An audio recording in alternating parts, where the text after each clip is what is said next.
পঞ্চপ্রদীপ জ্বলে গেছে দেখছি। হ্যাঁ, পঞ্চপ্রদীপ? পঞ্চপ্রদীপ বলতে? আরে বাবা, 5 প্রদীপের তোরাই তো 5 সলতে রে। হ্যাঁ, কি ব্যাপার রে গুলটে, দুপুরের খেটনটা তো জম্পেশ হয়েছে দেখছি। কি দিয়ে ভাত খেলি? আজ ইলিশ মাছ হয়েছিল দাদু। ইলিশ? বলিস কি রে? গোপাল দাদু, গোপাল দাদু, ইলিশ মাছের একটা গল্প বলো না। হ্যাঁ দাদু, একটা ইলিশ মাছের গল্প শোনাও। ঠিক আছে ঠিক আছে, আজ বরং ওই ইলিশেরই একটা ঘটনা শোনাই তোদের, বুঝলি? শোন তবে। একদিন মহারাজ কৃষ্ণচন্দ্রের মহামন্ত্রী বাজার থেকে এক জোড়া ইলিশ কিনে ফিরছেন, বুঝলি? এমন সময় নাম হই মন্ত্রী মশাই। নমস্কার নমস্কার। একেরে জোড়া হিলসা কি না ফিরতেছেন দেখি। কদিন থেকে গিন্নি ইলিশ খাবো করে মাথা খারাপ করে দিচ্ছে। অগত্যা নিলাম দুটো কিনে। তা কত দাম নিল হিলসা গুলান? 300 টাকা কিলো। 300? কেন, খুব বেশি নিল নাকি? বেশি মানে? আপনারে একদম ঠকাই দেছে বেটা। বলো কি হে, ঠকিয়ে দিয়েছে? আল বাত ঠকাই দেছে। কালই তো ওই হোতল বাবু 200 টাকা কেজি দরে লইয়া আইল। মাত্র 200 টাকা করে? তবে আর বলতেছি কেন, তোমার ফদল বাবু যে মাছটা কিনেছিল সেটা বোধহয় গঙ্গার ইলিশ, বুঝেছ? আর এগুলো হচ্ছে পাকা পদ্মার। আর কয়েন না মন্ত্রী মশাই, আপনার কথা শুই না ঘোড়াও হাসবা। এই নবদ্বীপে পদ্মা আসছে কোথায় কম দেখি। সে পদ্মা হলো গে আমাগো দেশে, মানে বাংলাদেশে। বেটা গোমুখদের কি করে বোঝাই? ঠিক আছে বাবু, ঠিক আছে। আমার পয়সা আমি ঠকেছি, ব্যাস। তোমাদের কি? হ্যাঁ, আমি চলি।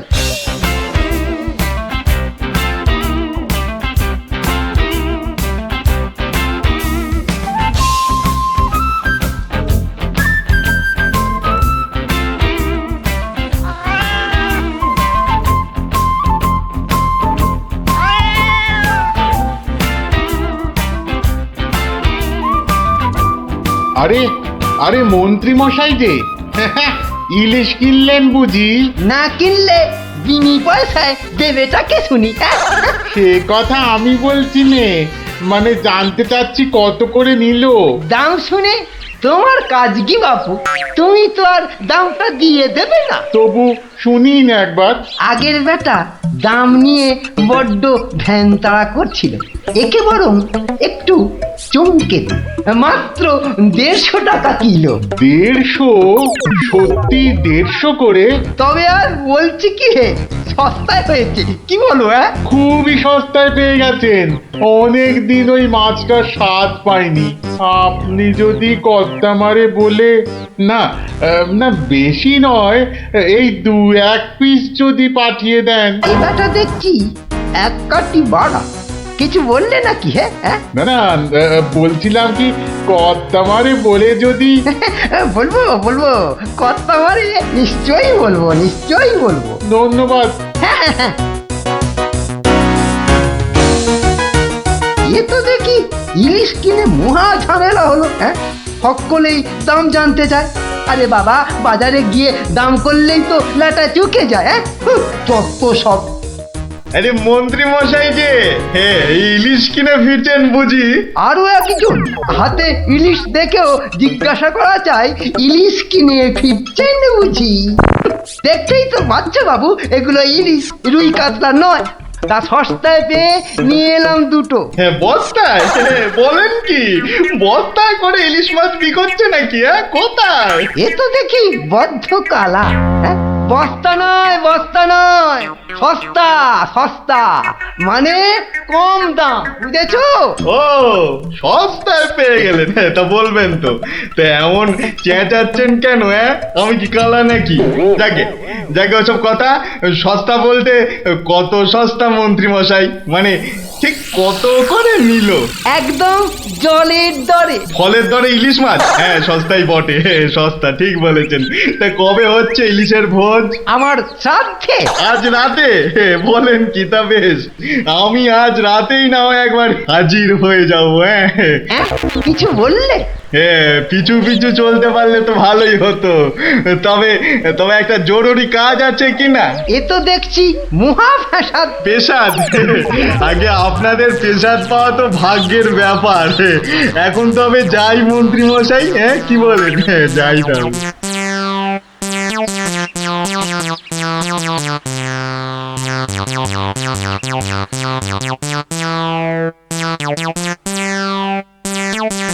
উফ, মাথা গেল। আর কাউকে দাম টাম বলতে হবে না। গিন্নি, ও গিন্নি, আরে গেলে কোথায়? ও গিন্নি, কেন? উমা, কি সুন্দর ইলিশ মাছটা এনেছো গো! কত দাম নিল গো? চাপ বাবা, এখানেও সেই দামের গপ্প। নিকুচি করেছে দামে। এই রইল তোমার ইলিশ, যা পড়ো রাঁধো। আমি চললুম রাজ দরবার।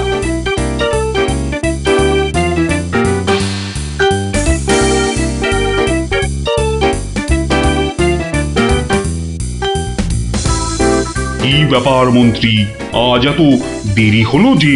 একটু বাজারের দিকে গিয়েছিলাম। সে কি মন্ত্রী, মাইনে দেবার ভয়ে বাড়ির কাজের লোককে তাড়িয়ে দিয়েছেন নাকি? না মহারাজ, তা নয়। তবে কি না, তবে তবে কি মন্ত্রী? আসলে মহারাজ, গিন্নি কদিন যাবৎ বড্ড ইলিশ ইলিশ করছিল, তাই আমি নিজে গিয়ে তা বলবো কি মহারাজ, ইয়া বড় বড় ইলিশ ধরা পড়েছে। ধরা পড়েছে? বলেন কি মন্ত্রী? ইলিশা চোর না ডাকাত যে ধরা পড়বে? আগে ধরা পড়েছে মানে জেলেদের জালে উঠেছে। ভাই বলুন। সত্যি মহারাজ, এমন ইলিশ আমি বাপির জন্মে দেখিনি। আহা, আহা, কি তার সাইজ, কি তার চেকনাই! চোখে দেখলে মনটা একেবারে জুড়িয়ে যায় মহারাজ। চোখে দেখার বদলে চেখে দেখাটাই বোধ হয় বুদ্ধিমানের কাজ। যাকি, তা মন্ত্রী মশাই, আপনি কি আবার মন্ত্রিত্ব ছেড়ে ইলিশ মাছের ব্যবসা শুরু করবেন নাকি? এ কথা কেন বলছেন মহারাজ? বলছি কি আর সাধে মন্ত্রী, আপনি যেভাবে এই ইলিশ ইলিশ করে খেপে উঠেছেন তাতে কোনো কিছুই অসম্ভব নয়। ঠিক তা নয় মহারাজ, আসলে এটা ইলিশের মরশুম কিনা, যেখানেই যান শুধুই ইলিশ, শুধুই ইলিশের গল্প। আসলে এটা যে ইলিশের মরশুম সেটা না একেবারেই ভুলে গিয়েছিল। আপনি ঠিকই বলেছেন, এই সময়ে ইলিশের গল্প বন্ধ করা প্রায় অসম্ভব। তো রাজ্যে যা বললিস ভাই, আমার শুধুই ইলিশ চাই। সকালে চাই, দুপুরে চাই, রাতেও ইলিশ চাই। আমার শুধুই ইলিশ চাই। মহারাজ, ইলিশ কিনে ফেরার পথে কত লোক যে দাম জিজ্ঞাসা করেছে, কি বলবো মহারাজ। তা আমার দরবার থেকে বাজারের দূরত্ব কত মহামন্ত্রী? প্রায় মিনিট 10 রাস্তা। 10 মিনিট? আচ্ছা গোপাল, ইলিশ হাতে এই 10 মিনিটের পথ কি তুমি আসতে পারবে, যাতে কেউ দাম জানতে না চায়? মহারাজ, এটা এমন কি কঠিন কাজ মহারাজ? বেশ বেশ, তুমি যদি বাজার থেকে একটা এই বড় সড়ো ইলিশ মাছ হাতে নিয়ে প্রকাশ্য রাজপথ দিয়ে আমার দরবারে উপস্থিত হতে পারো, এবং যদি কেউ তোমাকে ইলিশ মাছের দাম জিজ্ঞাসা না করে, তাহলে তাহলে তোমাকে আমি 500 টাকা পুরস্কার দেব। কি তুমি রাজি তো? আমি রাজি মহারাজ। কিন্তু ভুল করেও কেউ যদি ইলিশের দাম জিজ্ঞাসা করে, তাহলে কিন্তু বুঝতেই পারছ, তোমার ওই 500 টাকা জরিমানা দিতে হবে। আর এটাই আমার শর্ত। আপনার শর্ত শিরোধার্য মহারাজ। আজ নির্ঘাত তুমি ঠকবে গোপাল, নির্ঘাত ঠকবে। পুরস্কার পাওয়া তো দূরের কথা, তুমি বরং জরিমানার 500 টাকা ট্যাঁকে গুজে মাছ কিনতে যাও। সে দেখা যাবে মন্ত্রী মশাই। তাহলে আমাকে মাছের দামটা দিন মহারাজ। ধন্যবাদ। এবার আমাকে তবে আসতে আজ্ঞা দিন মহারাজ। ঠিক আছে গোপাল, তাহলে শুভস্য শীঘ্রম। তুমি এখনই রওনা হয়ে যাও। আজ্ঞে মহারাজ, এই গেলুম আর এই এলুম। তোরা যে যা বললিস ভাই, আমার শুধুই ইলিশ চাই। সকালে চাই, দুপুরে চাই, রাতেও ইলিশ চাই। আমার শুধুই ইলিশ চাই। মন্ত্রী, বলতে আজ্ঞা হোক মহারাজ। আপনি আপনার বিশ্বস্ত কোনো লোককে পাঠান যে গোপালকে অনুসরণ করবে আর রাজপথে যা যা ঘটেছে তার বর্ণনা দেবে। কিন্তু সাবধান, গোপাল যেন ঘুণাক্ষরেও কিছু টের না পায়। আপনি নিশ্চিন্তে থাকুন মহারাজ, আমি আমার সবচেয়ে বিশ্বস্ত অনুচরকে পাঠাচ্ছি। ফিরে এসে ও সবিস্তারে আপনাকে সব জানাবে। বেটা ভাঁড়ের সব জারি জুরি আজই খতম হবে। ঠিক আছে, আমি তাহলে এখন একটু বিশ্রামে যাচ্ছি, আপনারাও আসুন।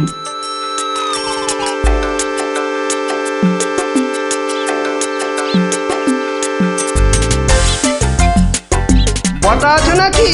ভেতরে আসতে আজ্ঞা হোক হুজুর। তার দরকার নেই, তোমাকে একটা গুরুত্বপূর্ণ কাজের দায়িত্ব দিতে এসেছি বটা।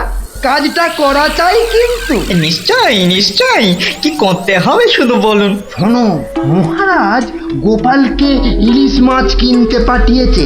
তুমি এক্ষুনি বাজারে চলে যাও। গোপাল মাছ নিয়ে ফেরার সময় যেভাবেই হোক মাছের দামটা জেনে নিতে হবে, বুঝেছো? কিন্তু সাবধান, আমি যে তোমাকে পাঠিয়েছি সে কথা ঘুণাক্ষরেও যেন কেউ জানতে না পারে। আপনি নিশ্চিন্তে থাকুন মন্ত্রী মশাই। ঠিক আছে ঠিক আছে, তুমি রওনা দাও, রাজসভায় দেখা হবে, কেমন? হ্যাঁ, কি গো, পাগল টাগল হয়ে গেলে নাকি? এইসব ছাই বর্ষ মাখতেছে বড়। ও গো, আমার কি হলো গো? ওনাকে বোধহয় তেনারা ভর করেছে। ও গো, কি হলো গো? রাম রাম রাম রাম রাম রাম রাম রাম রাম রাম রাম রাম রাম রাম রাম। ও গো, তুমি মরা কান্না থামাবে গিন্নি? থামবো কি গো? তেনারা তোমাকে ধরলেন আর আমি, ও মা গো। ধুর তেরি ছাই। আরে বাবা, ইলিশ মাছ কিনতে যাচ্ছে কিনা, তাই তাই সব ছাই বর্ষ মাখছো? হাতে কড়কড়ে 500 টাকা এনে দিলে বুঝবে এই সাজের কি মহিমা। যাক, এখন আমি তৈরি, এবার চলি গিন্নি, টাটা।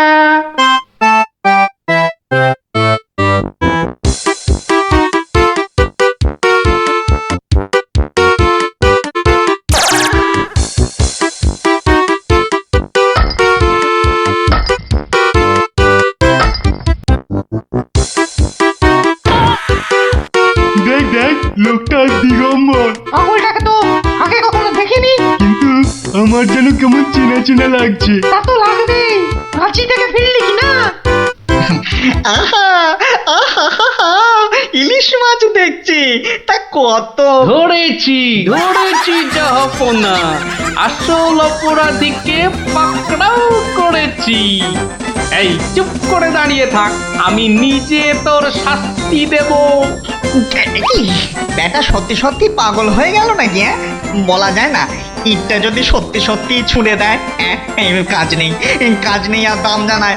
চাচা, আপন প্রাণ বাঁচা। ওরে বাবা,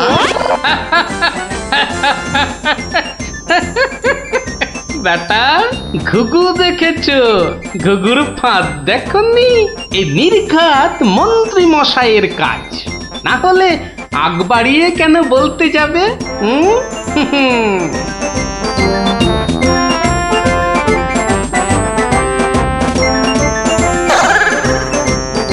গোপাল, সে কি তোমার এই অবস্থা কেন? আগে এটার জন্য হুজুর, তার মানে?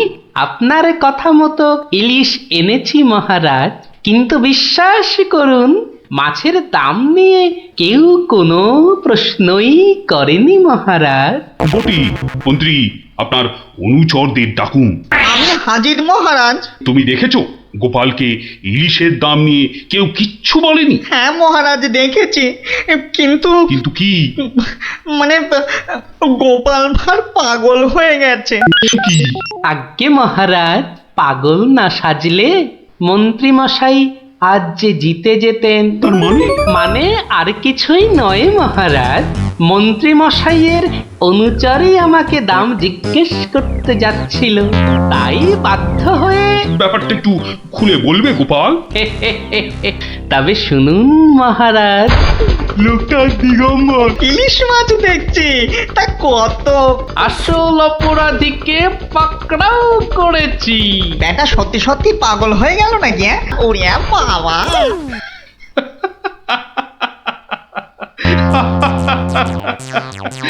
কি মন্ত্রী মশাই, গোপালের সঙ্গে আর লাগবে? হ্যাঁ, আমায় ক্ষমা করে দিন মহারাজ, আমি দুঃখিত। না না, শুধু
দিদি, এই দিদি, গোপাল দাদু, চল তাড়াতাড়ি।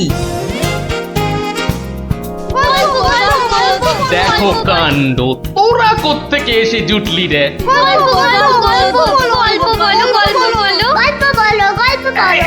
এই দেখো দেখো, আস্তে আস্তে আস্তে, আরে ধুতি খুলে যাবে রে, ধুতি খুলে যাবে। গোপাল দাদু গল্প বলো না। দাঁড়া দাঁড়া, ওরে রে, আমি এখন রাজসভায় যাচ্ছি, পরে এসে তোদের গল্প বলবো। না না, এখন এই দেখো, গল্প না বললে আমরা তোমাকে রাজসভায় যেতেই দেব না। ঠিক ঠিক। গল্প বলো গল্প বলো। আচ্ছা আচ্ছা আচ্ছা, বেশ, চল ওই গাছতলাটায় গিয়ে বসি। হ্যাঁ, আয় আয় আয়। নাও এবার শুরু করো। শোন তো, তোরা তো ওই মুর্শিদাবাদের নবাবের কথা শুনেছিস? হ্যাঁ, এক ভীষণ খামখেয়ালি লোক, বুঝলি? হঠাৎ হঠাৎ তার মাথায় অদ্ভুত সব খেয়াল চাপে, আর তার জন্য মাথা খারাপ হয়ে যায় আমাদের মহারাজ ওই কৃষ্ণচন্দ্র। তো সেবার হলো কি,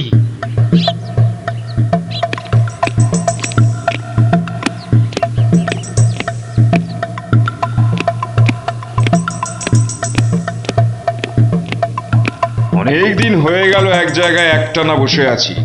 এবার কিছুদিনের জন্য একটু হাওয়া পরিবর্তন করতে হবে। হুজির, জি আগে হুজুর, আমাকে কিছু বলবেন? মুর্শিদাবাদে অনেক দিন হলো পড়ে আছি, এবার আমি বেড়াতে বেরোবো, তার সাথে একটু শিকার করলে মন্দ হয় না। তুমি আমার যাওয়ার আয়োজন করো। আপনি কোথায় যাবার জন্য ইচ্ছা প্রকাশ করেন জাহাপানা? কাছাকাছি এমন কোথাও যেখানকার পরিবেশ চৌস্ত হবে আর শিকারেরও বন্দোবস্ত করা যেতে পারে, এমন কোন জায়গা হদিশ আছে তোমার কাছে? এমন একটা জায়গা আছে বটে, আর সেটা আপনার পরিচিত জায়গা। আমার পরিচিত জায়গা? কোন সে জায়গা? কেন হুজুর, আপনি মহারাজ কৃষ্ণচন্দ্রের কথা ভুলে গেলেন? কৃষ্ণচন্দ্র? হ্যাঁ হ্যাঁ, তিনি তো আপনাকে বারবারই সেখানে যেতে বলেছেন। ওখানকার পরিবেশও অত্যন্ত ভালো, আর কাছে পিঠে বন জঙ্গলও আছে। আপনার মনোবাসনা সেখানে সহজেই পূরণ হবে হুজুর। ঠিক বলেছো হুজি, ঠিক বলেছো। তুমি এখনই কৃষ্ণচন্দ্রকে সংবাদ পাঠিয়ে দাও যে আমি ওর রাজ্যে কিছুদিনের মধ্যেই ছাউনি ফেলবো, তিনি যেন আমাকে অভ্যর্থনা করার জন্য প্রস্তুত থাকেন। যাও।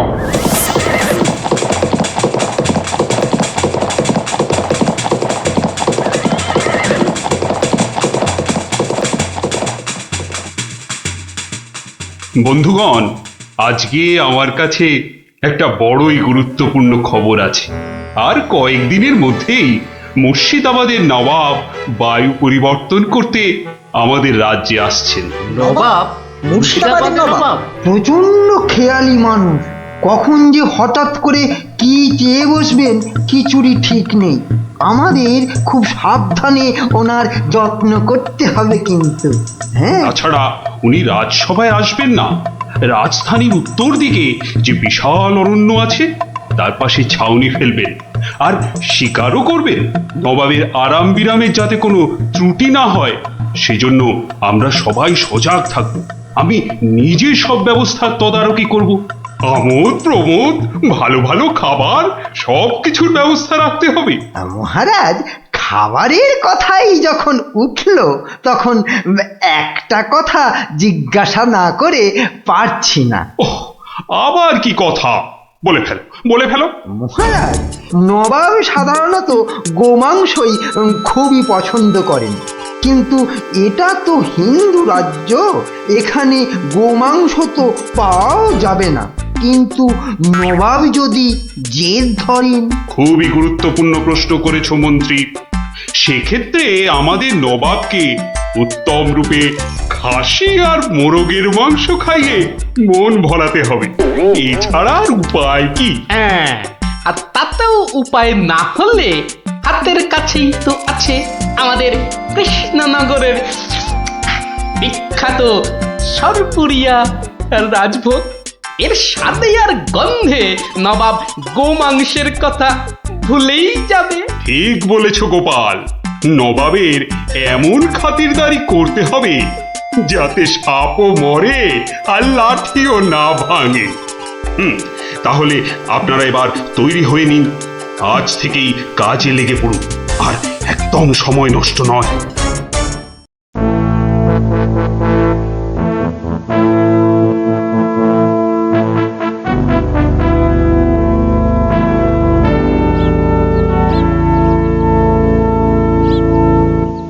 বাহ, বহুত খুব,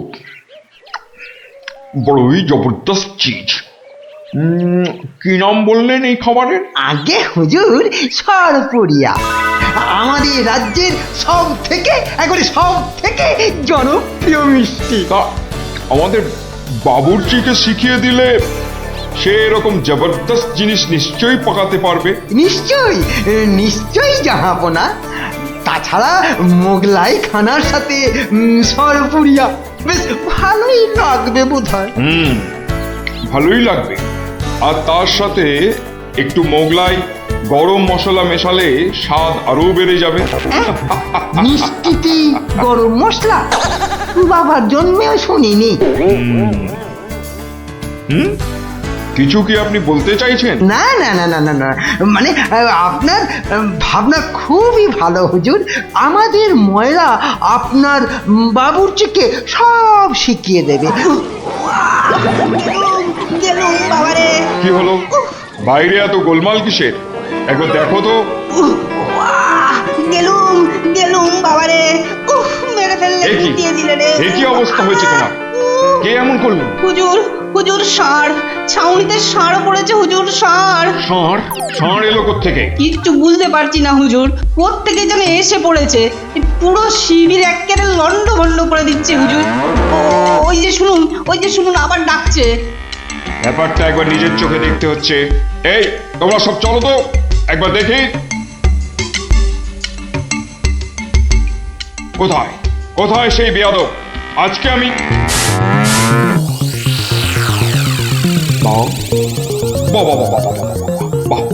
বহুত খুব, কি চমৎকার ষাঁড়, কি নধুর দেহ, যেন তেল চুইয়ে পড়ছে।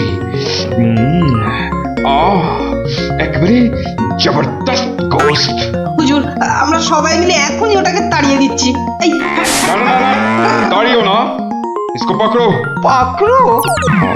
মানে কি সুন্দর শরীর, চমৎকার মাংস হবে। বেটাকে ভালো করে ধর, আর শুনে রাখ, কাল এই ষাঁড়টাকেই জবাই করে আমার খানা পাকানো হবে।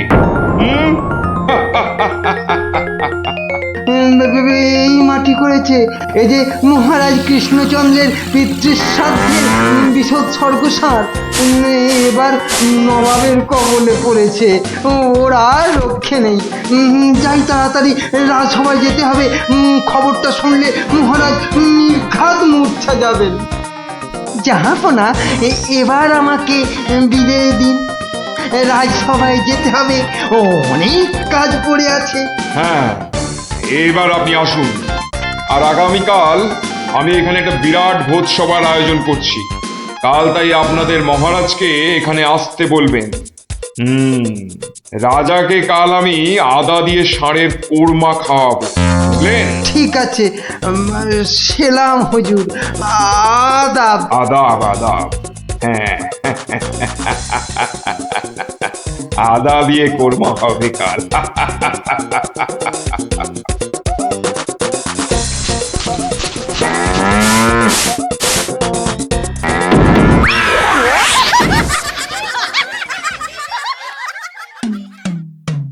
একই কথা শোনালে মহামন্ত্রী, এ আমি কি চরম ধর্ম সংকটে পড়লাম।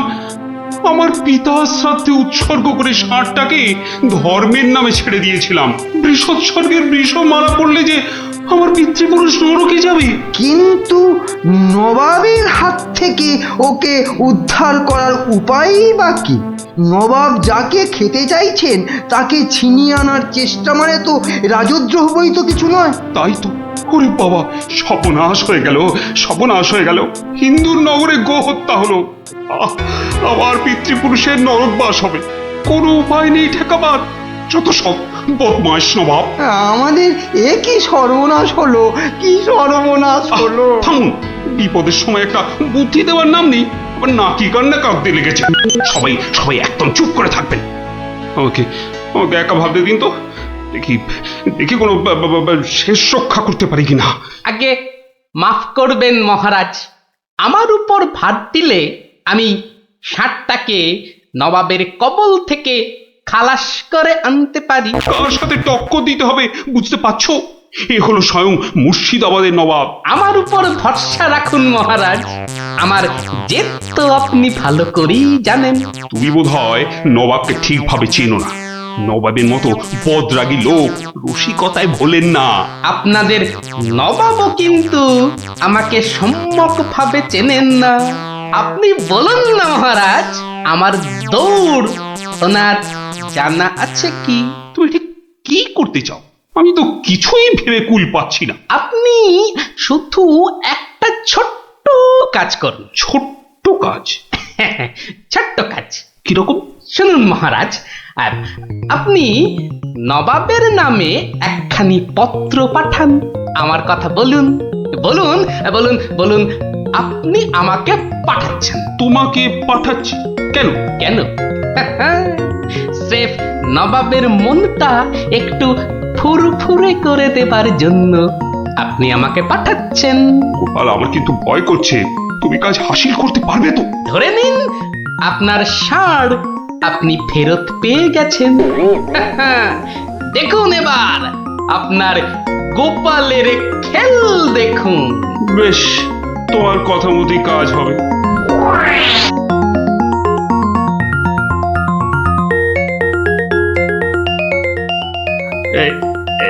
এই আমি চিঠি লিখে দিচ্ছি।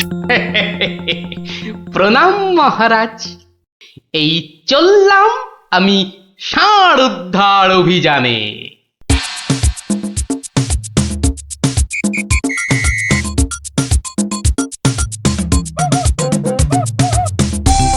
সেলাম হুজুর, আপনার চরণে এই দাসের শত কোটি সেলাম। আরে, এ কে উজির? জাহাপানা, এ হলো গোপাল ভাঁড়, মহারাজ কৃষ্ণচন্দ্রের সভার একজন রসিক লোক। নবাবের দিল খুশ রাখবার জন্যেই রাজাজি একে পাঠিয়েছেন। দিলখুশ? বেশ বেশ। গোপাল, তোমার নাম আমি শুনেছি বটে।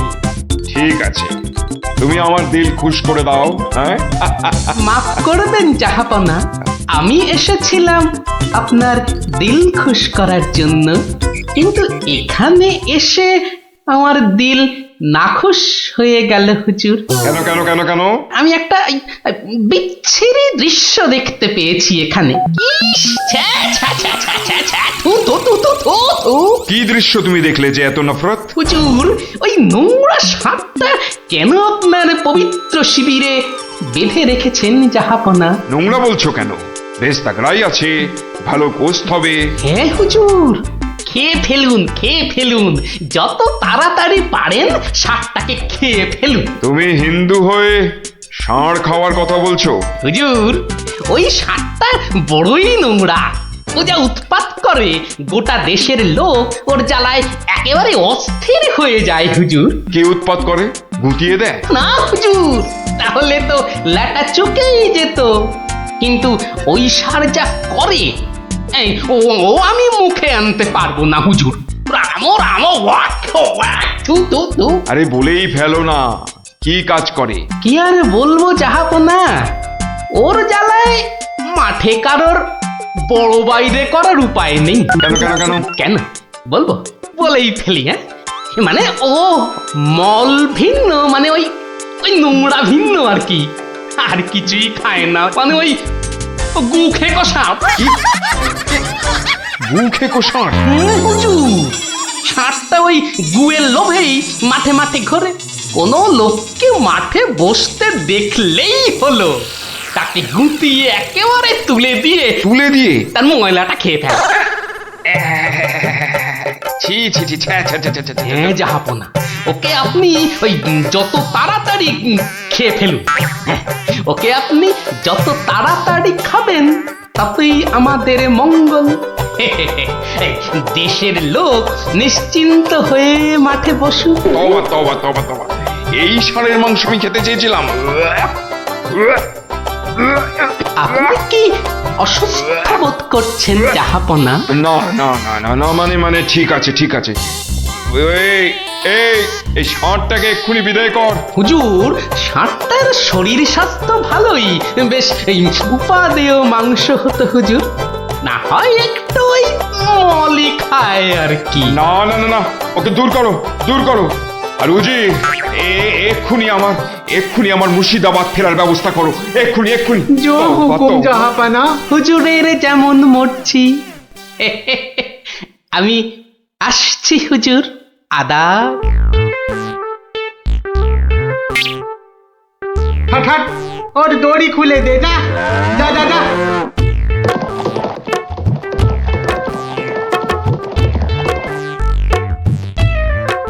ধন্য ধন্য তুমি গোপাল, চমৎকার চমৎকার তুমি। ভাবা যায় না, তুই আজ আমাকে ধর্ম সংকট থেকে বাঁচালে। মন্ত্রী মন্ত্রী, গোপালকে 2000 টাকা পুরস্কার দাও এক্ষুনি। মহারাজের জয় হোক।